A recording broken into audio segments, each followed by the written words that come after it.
कर गए। इधर महाराज समय व्यतीत हुआ और अगले जन्म में वही माधवी नाम की गोपी राजस्थान की धरा पर, मेवाड़ की धरा पर मीराबाई बनकर के प्रकट हो गई। और मीराबाई बनकर के जब प्रकट हुई, गोकुल की वह गोपी, ब्रज की वह गोपी ही मीरा के भाव से राजस्थान में आई। मीराबाई जब 4 वर्ष की थी तभी से भगवान में उनका मन लगने लगा।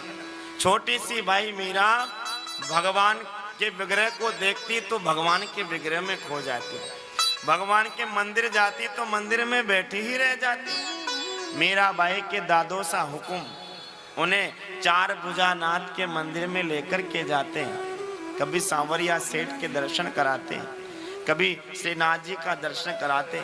जहां भी लेकर जाते मीराबाई बड़ी प्रसन्न होती, बड़ा सुख मिलता। 4 वर्ष की उम्र मीराबाई की। और एक दिन महाराज मीराबाई को, मीराबाई की मां सत्संग में लेकर के गई। सत्संग में जब लेकर के गई तो सत्संग श्रवण कराने वाले महाराज अपने साथ एक विग्रह लाए थे और वह विग्रह व्यासपीठ के ऊपर विराजमान था। और वही विग्रह था गिरधर लाल का, एक हाथ ऊपर एक हाथ कमर पे, जैसे भगवान ने गोवर्धन पर्वत उठाया था, वही विग्रह। उस विग्रह को देख करके छोटी सी मीराबाई देखती ही रह गई।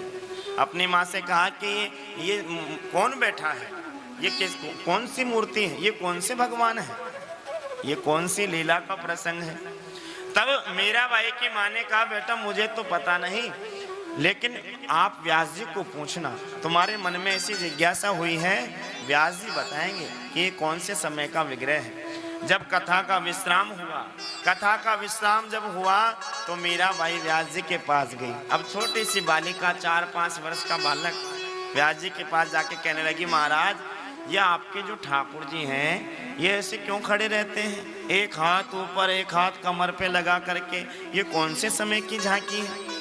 तब व्यास जी ने बताया कि ये उस समय की झांकी है जब ब्रजवासियों पर कुपित होकर इंद्र ने बारिश की और भगवान ने गोवर्धन पर्वत को उठाकर ब्रजवासियों की रक्षा की। व्यास जी का तो कहना हुआ और मीराबाई को अपना पूर्व जन्म याद आ गया।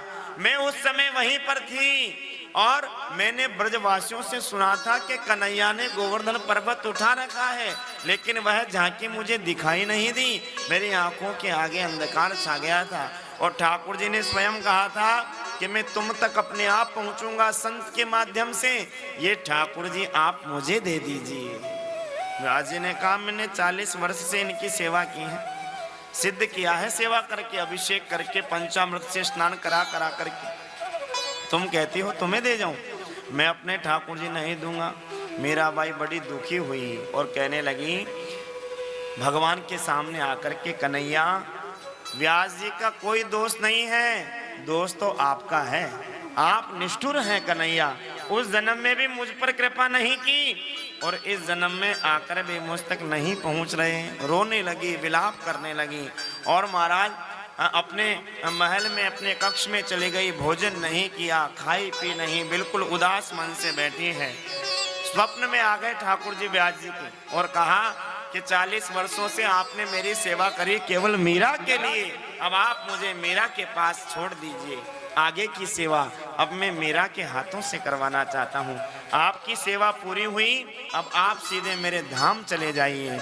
महात्मा जी को आदेश दे दिया और महात्मा जी ने जैसे ही भगवान की बात सुनी, ठाकुर जी को लेकर दौड़ करके मीराबाई के पास गए और मीराबाई को ठाकुर जी प्रदान किया।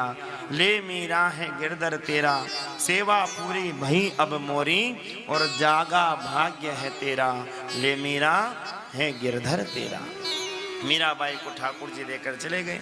अब मीराबाई तो महाराज प्रसन्न हो गई कि ठाकुर जी आ गए, ठाकुर जी आ गए। खूब आनंद से ठाकुर जी के वस्त्र सिलवाई। अपने दादाजी से कहा, दादो साहब हमारे पास ठाकुर जी आए हैं और स्वयं चल कर के आए हैं। गुरुजी वृंदावन से लेकर के आए हमारे कन्हैया को, हमारे कन्हैया के लिए चांदी का सिंहासन बनवाओ, बढ़िया झूला बनवाओ, बढ़िया वस्त्र बनवाओ। दादो साहब हुकुम ने सारा महाराज व्यवस्था कर दी। एक सुंदर कुंज बनवाया गिरधर लाल के लिए, सुंदर सिंहासन बनवाया, सुंदर सुंदर बर्तन बनवाए, पात्र बनवाए, वस्त्र सिलवाए।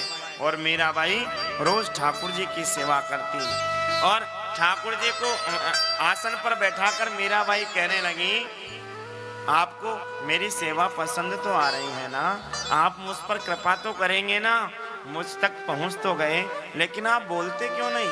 आप बिल्कुल चुप रहते हो, ना खाते हो ना पीते हो, आप बात भी नहीं करते।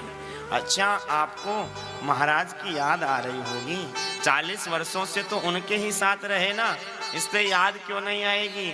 लेकिन कन्हैया, मैं भी आपका वैसे ही ध्यान रखूंगी जैसे महाराज बता कर के गए हैं। मैं आपको सुलाऊंगी, मैं आपको खिलाऊंगी, मैं आपको नहलाऊंगी, मैं आपको सुंदर सुंदर भजन भी सुनाऊंगी, लेकिन अब कहीं जाना नहीं, अब यहीं मेरे पास ही रहना।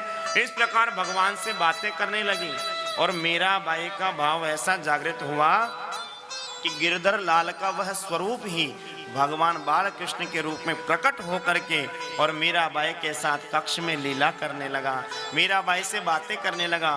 मीराबाई के जीवन में अनेक अनेक बार भगवान ने साक्षात दर्शन मीराबाई को प्रदान किए।